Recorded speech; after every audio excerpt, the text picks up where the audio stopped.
കഴിമ്പ്രം വ്യാസ ആത്മീയ സേവാ സമിതിയുടെ നേതൃത്വത്തിൽ കഴിമ്പ്രം ബീച്ചിൽ വാവു ബലിതർപ്പണം നടന്നു. ദീപാവലിയോടനുബന്ധിച്ച് വാവു ബലിതർപ്പണത്തിന് വിഷ്ണുശാന്തി മുഖ്യ കാർമ്മികനായി. പുലർച്ചെ 4 മുതൽ നടന്ന ബലിതർപ്പണത്തിൽ നിരവധി പേർ പങ്കെടുത്തു.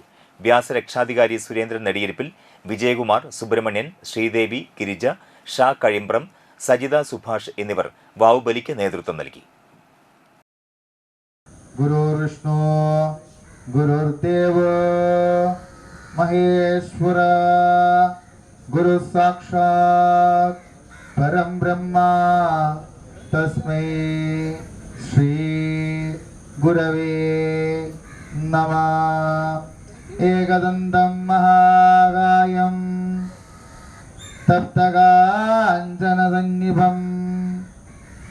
ലംബോദരം വിശാലാക്ഷം വന്ദേഹം ഗണനായകം.